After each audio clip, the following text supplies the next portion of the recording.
আসসালামু আলাইকুম। এখন বাজে 9:30। আমরা কোথায় শ্রীমঙ্গলের উদ্দেশ্যে বের হচ্ছি। এই সোহেবকে পিক করলাম যে তিন্দুতে আমার বাইকের পিছে ছিল, তো আল্লাহর নাম নিয়ে আমরা বের হচ্ছি। সকালে 9:30 আমিও আমার বন্ধুর বাইক নিয়ে ঢাকা থেকে শ্রীমঙ্গলের উদ্দেশ্যে রওনা দিই। সকালে প্রচন্ড বৃষ্টি হচ্ছিল, তবুও আমরা মনের আনন্দে যাত্রা শুরু করি। মাজার রোড ফিলিং স্টেশন থেকে আমরা বাইকের ট্যাঙ্ক ফুল করে রওনা হই। আবহাওয়ার রিপোর্টে বলা হয়েছিল শ্রীমঙ্গলে 80% বৃষ্টির সম্ভাবনা, কিন্তু এটা আমাদের উৎসাহ কমেনি।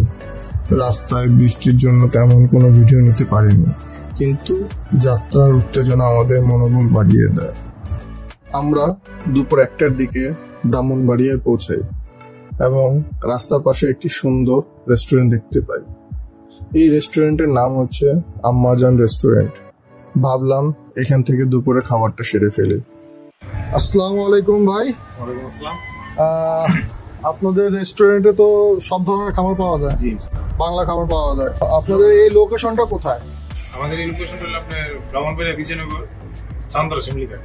রেস্টুরেন্টটি ব্রাহ্মণবাড়িয়া সিলেট হাইওয়ের পাশে অবস্থিত এবং বিলের উপর সুন্দরভাবে তৈরি করা হয়েছে।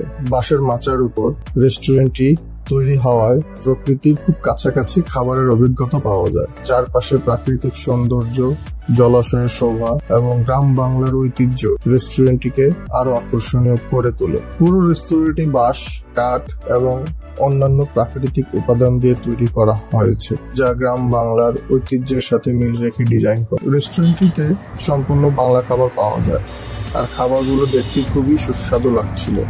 রেস্টুরেন্টে পাওয়া যায় সুস্বাদু বাংলা খাবার, যেমন সবজি, টাকি মাছের ভর্তা, করলা ভাজি, হাঁসের মাংস, তারপর পাঁচমিশালি, দেশি বাইং মাছ, গরুর মাংস, খাসির মাংস।